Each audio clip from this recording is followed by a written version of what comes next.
Tidak dijamin. Oke, tidak dijamin. Tapi keseriusan orang tua terhadap anaknya lebih banyak terkait dengan dunianya, bukan dengan akhiratnya. Oke. Lebih banyak terkait dengan dunianya daripada dengan akhiratnya. Padahal sudah dijamin. Yang nggak dijamin kurang diperhatikan. Nah, berarti kemudian kita bukan menghilangkan perencanaan uang, tetapi bagaimana uang itu bisa terkait dengan akhirat anak kita. Jadi bukan memikirkan dunia-dunia dari anak itu. Karena itu, hadirin yang rahmati Allah Subhanahu wa taala, perencanaan ini penting karena bagian dari niat, dan niat orang mukmin itu lebih baik kadang dengan amalnya. Dengan niat yang baik saja sudah mendapatkan jatah dan bagian akhiratnya, dan dengan perencanaan itu untuk menghindari pengelolaan dan pemanfaatan harta yang tidak tepat. Oke, misalnya dikatakan tidak tepat dalam mengelola harta ketika punya harta tapi tidak digunakan. Punya uang tidak direncanakan sama sekali untuk apa. Oke. Kalau para pengusaha itu sering saya sampaikan, pengusaha itu dikatakan rugi itu Bapak Ibu, kalau punya duit nggak diputar, Pak. Jadi bukan sekedar uangnya antara biaya yang dikeluarkan dengan pendapatan lebih besar biayanya. Bukan hanya itu makna rugi bagi para pebisnis. Punya duit nggak diputar, itu sudah masuk kategori rugi. Nah, itu juga pandangan syar'i. Pandangan syar'i punya sumber daya tidak digunakan, itu juga rugi. Kalau istilah dalam Al-Quran itu, punya hati tidak digunakan untuk berpikir, okay? Punya mata tidak digunakan untuk melihat, punya pendengaran tidak digunakan untuk mendengar. Jadi punya sumber daya, punya potensi, tidak digunakan. Nah, sudah termasuk kategori rugi. Allah menganugerahkan sumber daya, tapi tidak digunakan untuk tadi, meraih bagian akhiratnya tadi. Keluarga pun juga demikian. Keluarga juga seperti itu. Harta juga demikian. Punya harta, tapi tidak dimanfaatkan untuk meraih bagian dari akhirat yang disebutkan pada ayat tadi, wala tansa nasibaka minad dunya. Jangan melupakan bagian duniawimu, artinya jangan melupakan jatah akhirat di balik dunia yang kamu miliki tadi. Adamul intifa'i bil mal, tidak menggunakan harta itu termasuk kategori rugi. Kemudian sorfuhu fi ghairi wujuhi syar'iyah. Membelanjakan harta untuk hal-hal yang dilarang. Jadi ada pos yang boleh dan ada pos yang tidak diperkenankan. Nah, termasuk kategori gagal di dalam merencanakan keuangan dan juga dalam pengelolaannya, hadirin rahimakumullah, adalah harta itu dialokasikan untuk hal-hal yang tidak syar'i, untuk hal-hal yang melanggar aturan Allah Subhanahu wa taala. Ya banyak sebetulnya. Dalam hal konsumsi bisa saja belanja pada hal yang dilarang. Yang dilarang ini baik dalam bentuk posnya maupun dalam bentuk caranya. Dalam bentuk posnya maupun caranya. Kalau posnya berarti ini pos yang halal, yang haram. Kalau terkait dengan caranya, boleh jadi membelanjakan di tempat yang halal, hanya saja caranya menjadi caranya yang salah, caranya yang haram. Dalam apa? Berlebih-lebihan. Kemudian berdampak pada membuang-buang. Makan di warung itu boleh. Boleh. Tapi kalau kemudian setelah pesen nggak dimakan, nggak dihabiskan, nah ini masalah. Kan halal. Ke warung itu halal. Kalau asalkan warungnya ada tulisannya halal, Pak. Ke warung itu halal. Tetapi karena caranya tidak tepat, sudah pesen banyak, tapi kemudian tidak dimakan. Nah itu menjadi bermasalah juga. Ya, sorfuhu fi ghairi wujuhihi asyariyah. Kemudian yang ketiga, ayun fiqat tayyiba fil khabith, membelanjakan yang baik dalam keburukan. Membelanjakan yang baik dalam keburukan. Penghasilannya sudah baik, hartanya juga halal, tapi kemudian dibelanjakan untuk yang tidak baik. Dalam hal konsumsinya, dalam hal donasinya, maupun juga dalam investasinya. Konsumsinya tidak baik, donasinya pun juga demikian. Bisa nggak donasi yang tidak baik, Bapak Ibu? Sangat mungkin terjadi. Kalau dalam istilah Al-Quran itu kadang yungfikuna, membelanjakan hartanya, liyasuddu an sabilillah, untuk menghalangi jalan Allah Subhanahu wa taala. Jadi di dunia ini kan isinya ada pertentangan antara kebaikan dan keburukan. Kadang keburukan menjegal kebaikan. Nah, dia berdonasi untuk hal-hal yang untuk mencegah kebaikan ini. Jangan sampai ada misalnya upaya mencegah terjadinya kebaikan di masyarakat. Nah, ini dibiayai. Itu artinya membelanjakan sedekah untuk liyasuddu an sabilillah, menghalangi dari jalan Allah Subhanahu wa taala. Atau infaquhu fi ghairi haqqih, membelanjakan untuk keperluan yang tidak dibenarkan. Fi ghairi haqqihi, pada yang tidak berhak. Semestinya ya, ini digunakan untuk keluarganya, digunakan untuk kebermanfaatan keluarganya, tetapi ternyata tidak.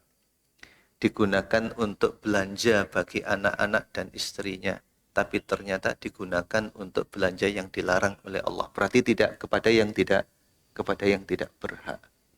Semestinya untuk karib kerabatnya, tapi ternyata tidak. Fi ghairi haqqihi. Termasuk praktek at-tabdzir, mubadzir, itu dianggap menyia-nyiakan harta dan kekayaan. Tabdzir ini ada makna kualitatif dan makna kuantitatif, termasuk israf. Kalau makna kualitatifnya berarti melampaui batas yang halal hingga masuk ke wilayah yang haram, yang diartikan membelanjakan untuk yang diharamkan oleh Allah, termasuk berlebihan. Atau dari sisi kuantitatif, berlebih-lebihan dari sisi jumlah. Sehingga kemudian berdampak pada tadi, menyia-nyiakan sumber daya karena lebih dari yang semestinya. Bapak Ibu hadirin yang dirahmati Allah Subhanahu wa taala, perencanaan penting agar tidak terjebak pada praktek kerugian. Dikaitkan dengan harta, ada pandangan yang disampaikan oleh Abdul Aziz Al-Muhammad As-Salman. Beliau mengatakan begini, yang paling rugi itu 3. Ada 3 yang paling merugi di dalam kehidupan dunia ini. 1, orang yang memiliki budak, tapi pada hari kiamat, si budak ini lebih baik amalnya daripada dirinya. Ini konteksnya coba kita turunkan ke zaman sekarang. Kita tidak menggunakan budak, tetapi ya begini, Bapak Ibu punya pembantu. Oke? Panjenengan kita punya pembantu, itu kan agar hal-hal yang sifatnya teknis itu tidak lagi menyibukkan Bapak Ibu. Sehingga waktu yang dimiliki lebih banyak. Digunakan untuk apa Bapak Ibu? Waktunya digunakan untuk apa? Tapi ada belajar. Tapi dalam prakteknya seringkali yang terjadi, yang bangun duluan itu pembantunya atau majikan?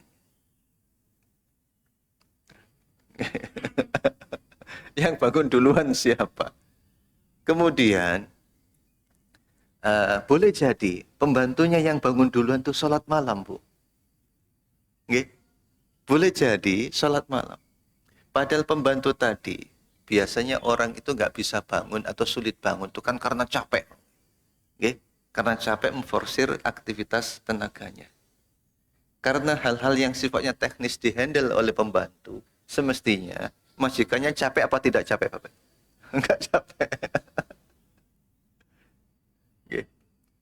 Tapi ternyata yang bangun duluan pembantunya, kemudian pembantunya ini sholat malam juga. Majikannya di mana? Molor. Okay. Memang bangun. Kadang ketika sudah bangun, yang dicari pertama kali apa, Pak? Kepada ngaku semua ini. Okay. Yang dipegang dulu HP-nya. Yang dicari dulu HP-nya. Nah, pembantunya tadi. Nah, ini kalau dalam rumah tangga. Di perusahaan begitu juga. Yang buat laporan keuangan perusahaan sudah ada pegawainya sendiri. Yang sudah terjun ke lapangan juga sudah. Semestinya pimpinan perusahaan itu lebih banyak wiritannya, Pak. Lebih banyak wiritannya. Jadi harus bapak-bapak nanti kalau ke kantor pegang tasbih, Pak, ya. Lebih banyak wiritannya. Jenengan wiritan, nanti kemudian tinggal nunggu setoran. karena yang sudah ada yang bekerja, yang sudah bekerja sendiri. Ya. Orang yang memiliki pembantu, yang memiliki pekerja, tetapi pembantu dan pekerjanya lebih baik amalnya daripada dirinya.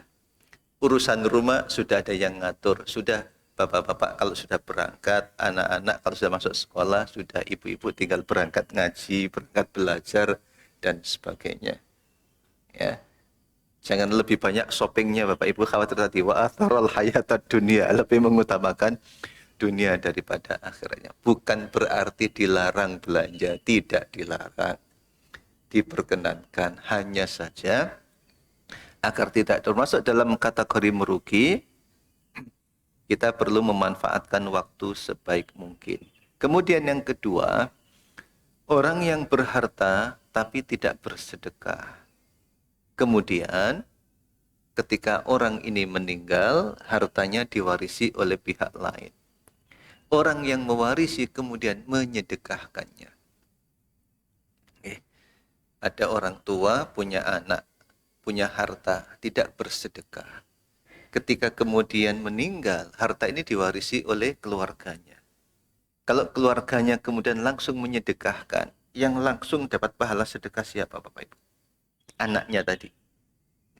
Meskipun kalau Bapak Ibunya dapat manfaat, pahala karena anaknya soleh tadi, yang bersedekah. Nanti akan lebih bermasalah Pak, ketika diwarisi oleh anaknya dan keluarganya, ternyata digunakan untuk hal-hal keburukan. Nah ini lebih masalah lagi. Bahasa yang digunakan diwarisi oleh orang lain. Oke.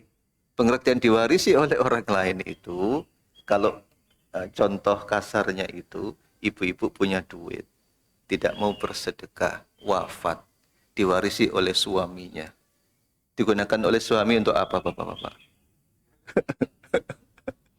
Diberikan kepada pihak lain, disedekahkan. Yang dapat pahala sedekah siapa Ibu-ibu? Okay. Maka waspadalah, waspadalah, segera sedekah. Okay. Yang banyak sedekah. Kemudian orang yang berilmu tapi tidak mengambil manfaat dari ilmunya. Ia mengajarkan ilmu itu kepada orang lain dan orang lain yang menerapkannya. Okay. Punya ilmu tentang peternakan, tapi nggak beternak. Diajarkan pada orang lain. Yang diajari kemudian ternak ayam. Yang bertelur siapa Pak? Bukan orangnya. Dapat manfaatnya. Kalau tadi dapat manfaat mengajarkan, yang ini manfaat belajar sekaligus buah dari belajar yang dia lakukan tadi. Nah ini berarti perlu merencanakan pemanfaatan sumber daya. Kemarin hadirin sudah kita bahas terkait dengan mawarid atau sumber daya itu yang berdampak pada ekonomi, ada yang secara langsung materi, ada yang bukan. Yang kita bahas waktu itu juga waktu, termasuk waktu, keluarga, tenaga, dan sebagainya. Nah, agar kita kemudian menjadi cerdas, versi hadis ini, cerdas menurut Nabi Muhammad SAW, itu terkait dengan tadi, wala tansa nasibaka minad dunya. Jangan melupakan bagian duniawimu dalam pengertian, jangan melupakan jatah akhirat di balik dunia yang kamu kelola, yang kamu miliki ini terkait dengan harta. Oleh Nabi dikatakan orang yang cerdas apabila dia menyiapkan untuk kehidupannya nanti. Bukan hanya kehidupan dunia, tapi juga kehidupan akhiratnya disiapkan. Dengan hartanya disiapkan untuk akhiratnya.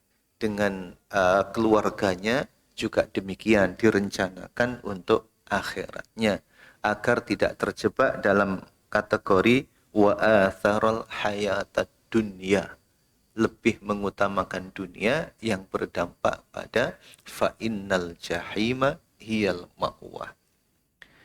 Artinya ketika mengutamakan dunia itu sama dengan merencanakan untuk menempati jahim. Okay? Merencanakan untuk menempati jahim. Kalau kemudian kita sudah rencanakan nanti untuk sedekah, melakukan kebaikan, nanti untuk pendidikan anak dan sebagainya, itu merencanakan fa innal jannata hiyal ma'wah. Merencanakan tempat nanti.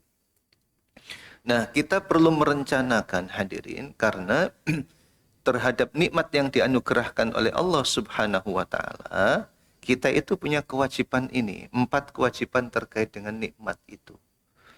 Dan ini termasuk kategori syukur. Kita diperintahkan untuk mensyukuri nikmat dalam bentuk apa?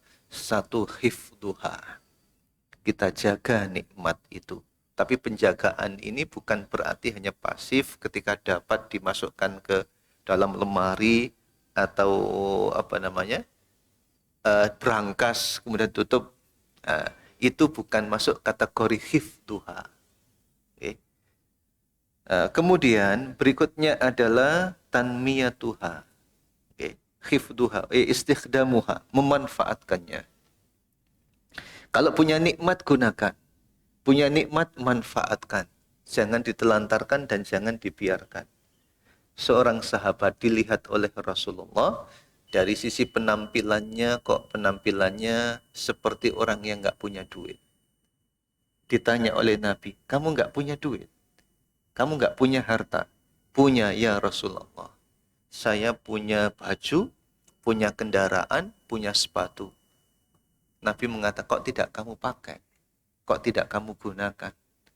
Allah itu suka bila memberi nikmat kepada seorang hamba, nikmatnya itu ditunjukkan. Nikmatnya itu digunakan.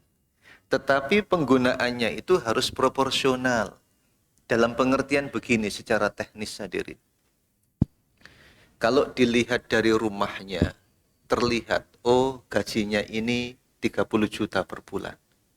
Atau penghasilannya ini 30 juta per bulan. Dilihat dari konsumsinya. Nah, kalau dari konsumsinya terlihat gajinya 30 juta, maka kalau dilihat dari zakatnya gajinya berapa, Pak? Ya 30 juta. Nggih, gajinya terlihat. Kan ketahuan 2,5%-nya bagaimana? Berapa? Tapi kalau dilihat dari konsumsinya 30 juta, sedangkan dilihat dari zakatnya kok cuma 5 juta, lah masalah. 2,5% dari 10 juta atau 2,5% dari 5 juta. Padahal dilihat dari konsumsinya terlihat banyak. Nah, sehingga Bapak Ibu kita perlihatkan juga dalam donasinya pun juga kelihatan besar. Istikhdamuha. Kalau kamu punya nikmat, bahwa Allah itu senang melihat nikmat itu digunakan oleh hambanya. Bahasanya Al-Quran yang sering kita dengar, wa amma bi ni'mati rabbika fahadith. Tahadduts bin nikmah itu tidak sekedar menceritakan, oh aku dapat ini, dapat itu. Kalau itu hanya cerita-cerita, kadang terjebak pada pamer. Ya, terjebak pada pamer. Kita tunjukkan dalam apa? Dalam konsumsi kita, dalam donasi kita, dan sebagainya. Masalahnya nanti, tapi Ustadz, apa nanti nggak terkesan sombong ketika saya punya, kemudian saya pakai, saya gunakan. Sombong itu tidak ada kaitannya dengan apa yang dipakai. Sebab kaitannya dengan apa di dalam hatinya. Ada kalanya nggak punya apa-apa, sombong itu juga ada. Bisa nggak Pak miskin tapi sombong? Ada. Nggak punya apa-apa tapi karena, nah itu kan juga konfirmasi sahabat kepada Nabi. Ketika Nabi mengatakan nggak masuk surga orang yang dalam hatinya ada kesombongan. Kemudian sahabat bertanya, ya Rasulullah, si fulan tuh senang. Kalau senangnya itu pakai baju bagus, sandal yang bagus. Seolah bertanya, apakah itu juga termasuk kategori sombong? Kata Nabi, bukan, itu adalah keindahan dan Allah menyukai keindahan. Innallaha jamilun yuhibbul jamal. Allah itu indah dan menyukai keindahan. Memanfaatkannya, watan miyatuha, mengembangkannya. Tidak dibiarkan terlantar. Nah, ini kemarin sudah kita bahas pada pertemuan sebelumnya. Tapi diupayakan untuk produktif, bisa berkembang. Selanjutnya mas'uliyatuha, karena kita nanti akan mempertanggungjawabkan sehingga perencanaan itu diperlukan. Apalagi Bapak Ibu kalau kita melihat siklus harta ini, meniscayakan perencanaan yang baik. Harta itu kita dapat, kemudian harta itu kita bersihkan, harta itu kemudian kita siapkan untuk masa depan, kemudian harta itu kita alokasikan untuk kemudian harta itu kita distribusikan. Jadi dari proses pendapatan sampai kemudian distribusi, nah ini kalau tidak ada perencanaan yang baik hadirin, khawatirnya hanya pada satu tahap dapat warisan, setelah itu habis entah kemana hilang. Okay? Karena tidak direncanakan tadi. Ya, dapat warisan habis. Terjadi apa tidak? Terjadi. Okay? Tidak bisa menjaga harta. Malah dalam Al-Quran itu ada satu istilah untuk menyebut orang yang tidak bisa memegang duit itu. Dan orang yang nggak bisa memegang duit malah ajaran Quran jangan dikasihkan duit itu. Wala tu'tus sufaha, ayat 5 dari surat An-Nisa. Sufaha, nggak cakap mengelola duit, jangan dikasih duit. Baik karena faktor usianya, atau karena faktor kecerdasan mentalnya, atau juga karena faktor-faktor tertentu yang menjadikan ia hidupnya boros, suka menghambur-hamburkan harta dan kekayaan. Nah, siklusnya seperti ini sangat luas, sehingga kalau tidak direncanakan dengan baik, maka akan memunculkan persoalan. Nah, perencanaan ini penting untuk menyelaraskan antara pendapatan dan pengeluaran. Bapak Ibu, ketika pendapatannya kurang, itu beda perilaku orang yang baik dengan perilaku orang yang tidak baik. Oke. Orang yang baik, kalau toh kekurangan duit, paling banter itu hutang. Paling banter itu hutang. Wah, berarti Ustaz, hutang itu ciri orang yang baik. Bukan itu maksudnya. Tapi ketika orang itu tidak baik, saat tidak punya duit, itu melakukan pelanggaran. Untuk memenuhi yang dibutuhkan itu, dia melakukan pelanggaran. Tapi kalau orang yang baik, maksimal itu hutang. Nah, di sini kan kemudian perlu penyelarasan. Terus kemudian memastikan prioritas. Ini untuk apa? Ya, kebutuhan banyak. Bahkan yang ada di dalam daftar kita itu bukan hanya kebutuhan, keinginan dimasukkan juga. Bahkan kadang keinginan ini dianggap sebagai kebutuhan. Nah, keinginan dianggap sebagai kebutuhan. Nah, di sini perlu skala prioritas. Skala prioritas itu juga ajaran syar'i. Bahkan di salah satu tujuan syariah itu maqasid syariah ada yang diistilahkan leveling. Ada dzaruriyat, ada hajiyat, ada tahsiniyat. Kalau bahasa yang umum di masyarakat, ada yang primer, ada yang sekunder, ada yang tertier. Dan itu juga ada kajian-kajiannya. Bila dihadapkan antara yang primer dengan yang sekunder, maka diutamakan yang primer daripada yang sekunder. Yang bermanfaat untuk pribadi dibanding dengan manfaat jangka panjang yang luas, didahulukan yang manfaat jangka panjang yang luas daripada untuk pribadi. Selanjutnya menyisihkan tabungan. Terakhir, hadirin rahmati Allah, kita belajar dari perencanaan Nabi Yusuf alaihissalatu wassalam, apa nilai-nilai yang ada di dalam perencanaan itu. Ya, meskipun yang dilakukan oleh Nabi Yusuf itu dalam konteks makro, ya, tentang negara, tetapi secara nilai ini bisa diturunkan juga dalam kehidupan rumah tangga. Ya, kalian menanam selama 7 tahun, berarti fokus pada bidang apa yang saat itu digeluti oleh masyarakat. fokusnya Nabi Yusuf pada pertanian. Panjenengan monggo fokus.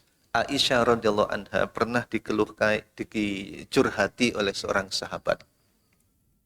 Dia itu bisnis sukses di satu kawasan di Mesir, kemudian dia mengembangkan ke Irak. Terus kemudian jatuh rugi. Datang pada Aisyah radhiyallahu anha. Oleh Aisyah diingatkan begini, kamu kalau sudah fokus di satu hal, coba fokus dulu di situ. Jangan keburu-buru melangkah. Karena Rasulullah itu berpesan, bila kamu fokus pada sesuatu, komitmen di situ. Istiqomah di situ. Bukan berarti dilarang mengembangkan, tidak. Tetapi harus betul-betul ada kajian-kajian yang mendalam. Tidak sekedar apalagi kemudian kalau tergoda. Panjenengan sudah fokus di satu usaha, kelihatan uangnya banyak, datang teman menggoda, ayo invest ke sini, ayo invest. Nah, kadang tergoda seperti itu. Tapi fokus. Kemudian yang kedua ada kesinambungan. Tazra'una sab'a sinina da'aba. Menjaga kesinambungan produktivitas ini. Menjaga kesinambungan. Berikutnya adalah ketika panen maka simpan.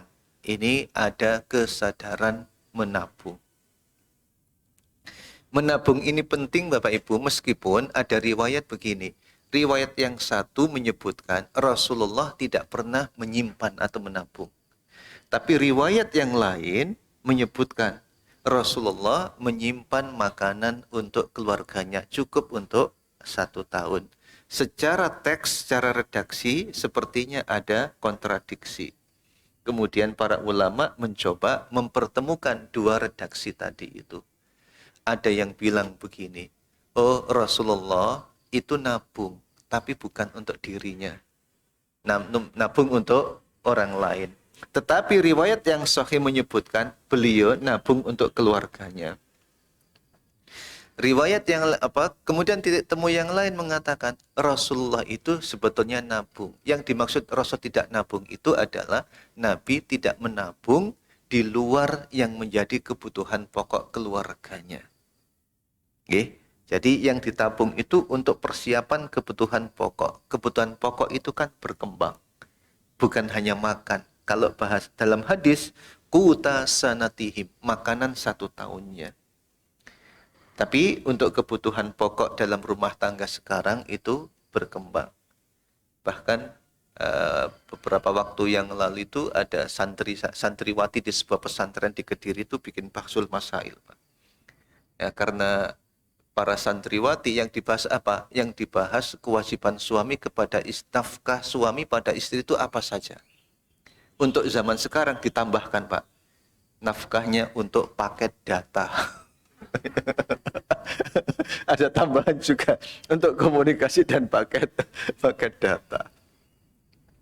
Kemudian menghapus budaya konsumerisme. Ya, illa qalilan mimma ta'kulun, kecuali sedikit yang dikonsumsi. Kemudian waktu yang tepat untuk pengembangan usaha serta pelibatan semua pihak. Pelibatan semua pihak beramal jama'i, bukan hanya sendiri, pelibatan semua pihak di dalam aktivitas kerjanya maupun di dalam memanfaatkan hasil kerjanya. Ma'asyiral muslimin, Bapak Ibu yang dirahmati Allah Subhanahu wa taala. Nah, ini terkait dengan perencanaan. Kita merencanakan yang baik, berencana itu bagian dari niat, dan niatnya orang mukmin itu sudah mendapatkan pahala meskipun belum melangkah untuk ditunaikan. Nah, ini bagian dari mencari bagian akhirat dari dunia kita. Semoga bermanfaat. Wallahu a'lam bishawab. Monggo bila ada hal-hal yang disusikan, saya persilahkan.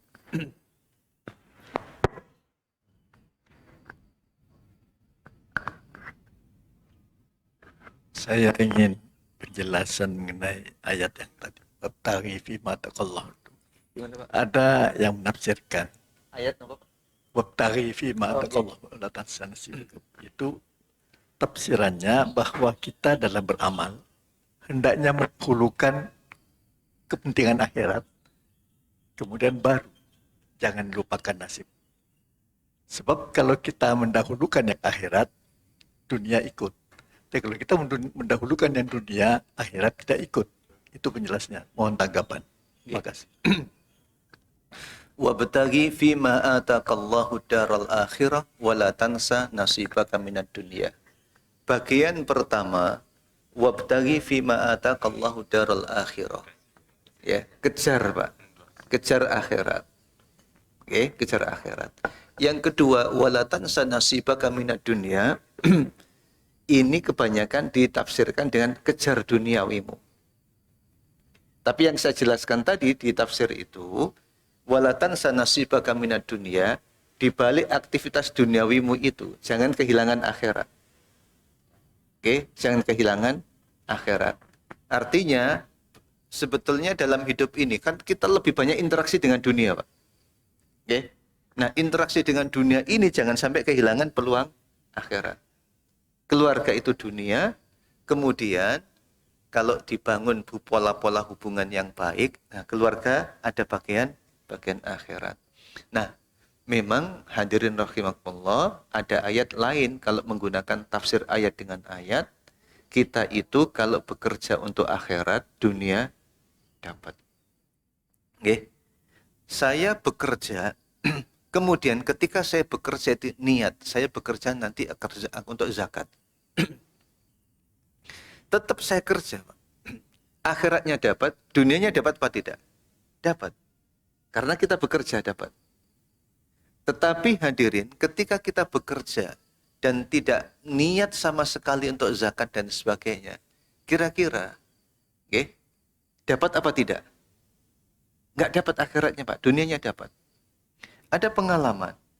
Ada seorang ibu, dia itu kerja di dealer, Pak. Oke. Suatu saat dia itu niat, saya niat untuk mengumrohkan keluarga.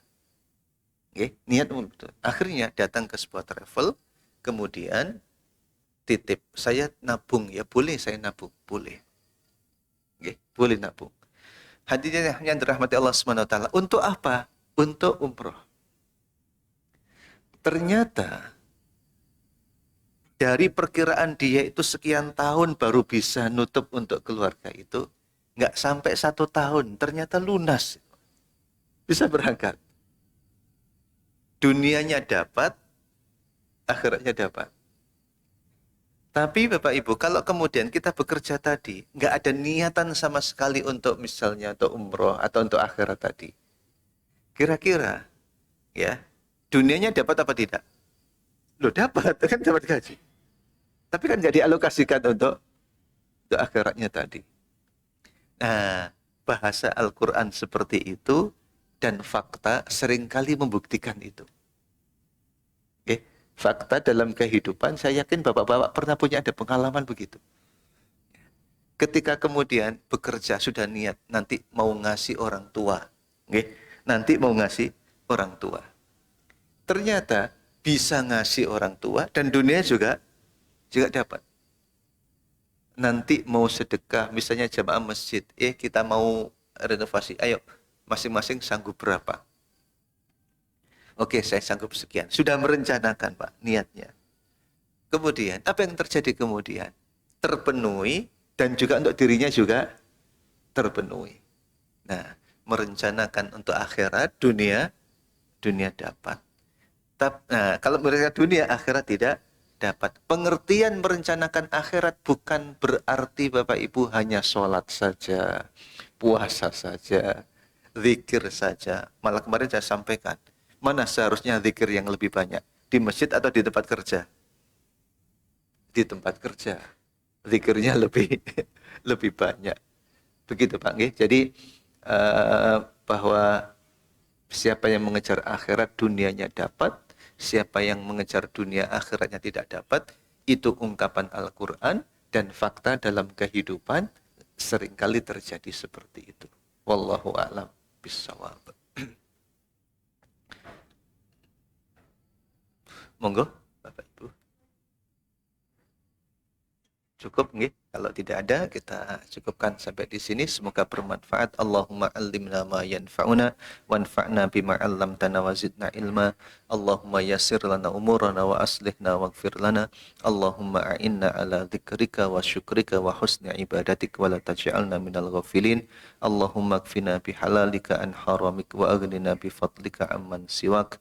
Allahumma taqabbal minna innaka antas samiul alim wa tub 'alaina innaka antat tawwabur rahim. Rabbana atina fid dunya hasanah wa fil akhirati hasanah wa qina adzabannar walhamdulillahi rabbil alamin. Subhanakallahumma wa bihamdik asyhadu an la ilaha illa anta astaghfiruka wa atubu ilaik. Wassalamualaikum warahmatullahi wabarakatuh.